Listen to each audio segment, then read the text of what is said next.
Hi there and welcome back to our tutorials. Today we're going to have a look at a Venetian Masked Ball centerpiece.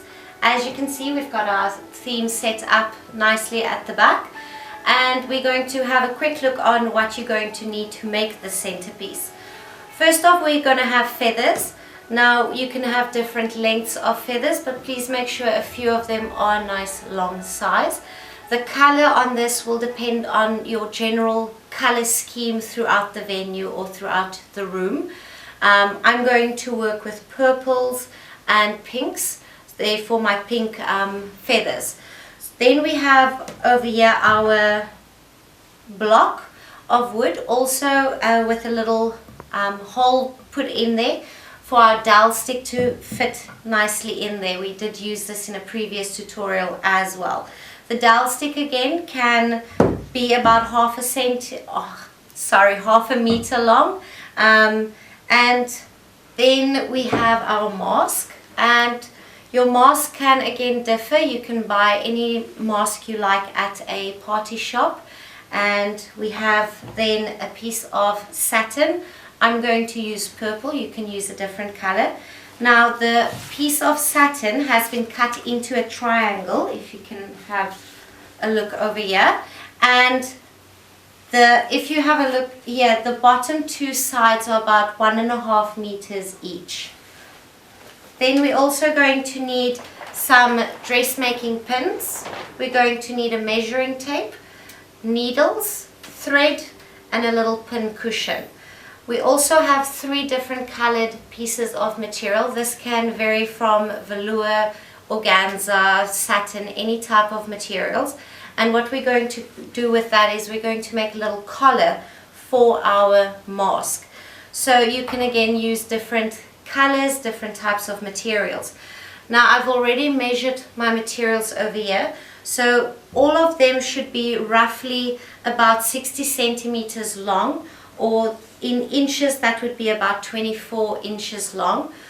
The smallest one over here is about 18 centimeters wide, or 7 inches. We have 22 centimeters or 8.5 inches, and the largest one would be about 30 centimeters wide or 12 inches wide. So let's get everything to the side and we can start with our collar. Okay, so what we'd like to start off first is making the collar, and we're going to do some sewing now. So you can take your 3 pieces of material. You've now measured it and cut it the correct sizes. And what we're going to do is we're going to start off with the largest one. Please make sure, if you are using a material like your satin, that the shiny side is on the back. So when you fold it over in half, you have that on the outside.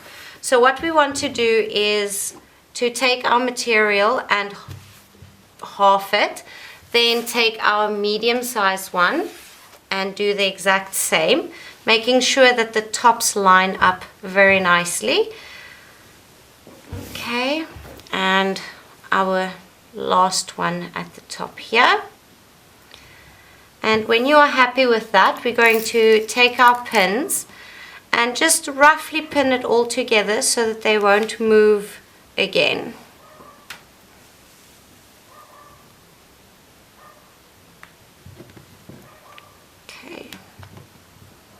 Like I say, you don't have to pin neatly now.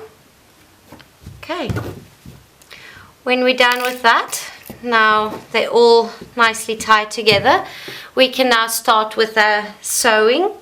So I've already put my thread in my needle, and we're going to start from the one side. And please make sure that with your sewing that you start it properly so that it won't get loose, because we're going to pull on this thread later on and we don't want it to come loose.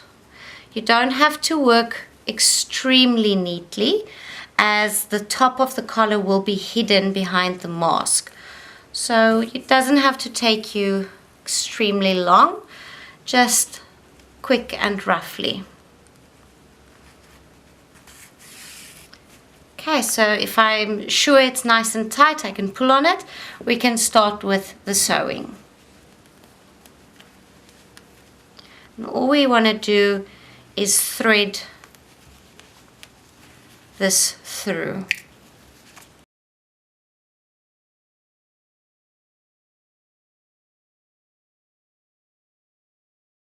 Now if you have a look with this, the idea is that you're going to start pleating this onto the thread and you're creating your collar. I have already prepared a finished collar, so we're going to leave it at this. So here we have the example of a collar I've made already. Please make sure that it is properly secure. We don't want it unraveling during the evening.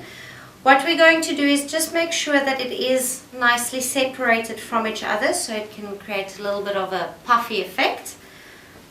And we're just going to pull it apart.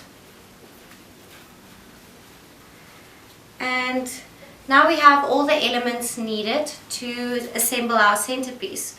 So what we want to start off with is our board of wood, or our piece of wood, and our dowel stick.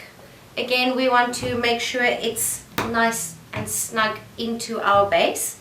We're then going to take our feathers and using a cable tie, I usually find cable ties work nicely for me. We're going to arrange our feathers onto the stick and just cable tie it together.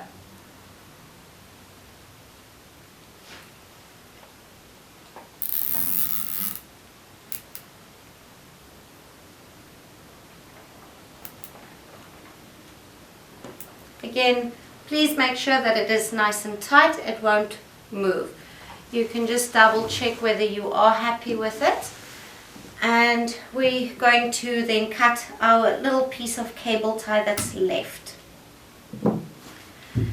Now what we'd like to do is use our purple satin, or the other color if you'd prefer. And if you have a look at the mask, the back isn't very nice. So if we're going to put the mask in front of the feathers, we're still going to at the back have this white pieces sticking out. So what we want to do is to cover that. So bearing that in mind, on the flat side of our piece of material, we're going to create large bubbles. And these bubbles are going to hide the back of our mask.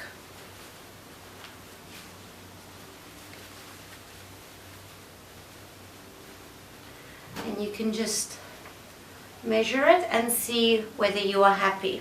If you are happy, you can cable tie this to your pole as well.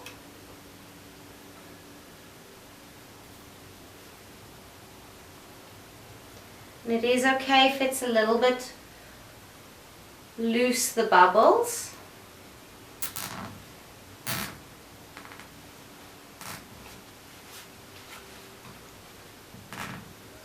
And again, please remember to cut off your piece of cable tie here.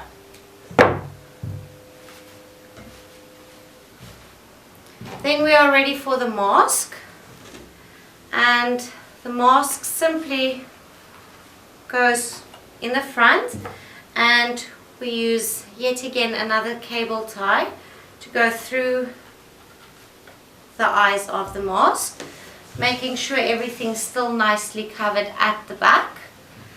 And we're going to cable tie this here.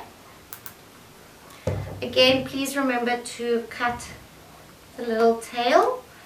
And then what we can do is to open this up nicely and make sure that it is covered nicely. If it keeps on falling a little bit, you can use your pins, and we can just pin it slightly to the back here, and it's going to keep it up nicely. Now our centerpiece is nice from the back as well. So if you are using it on a round table and you have guests all around, people don't see something ugly from the back. Otherwise, you are welcome to also use another mask on the other side. So once we have that done, we can have a look over here. We use our purple to cover our hole, and again we can use our pin just to make sure that it's not opening. Arrange that nicely, and the final thing we want to do is then add in the collar, and the collar simply slides in underneath, and we're going to use our pins to pin it to our purple satin material. If you have to use a few pins, that's fine. Rather be safe than sorry and having your centerpiece fall apart in the middle of your event. So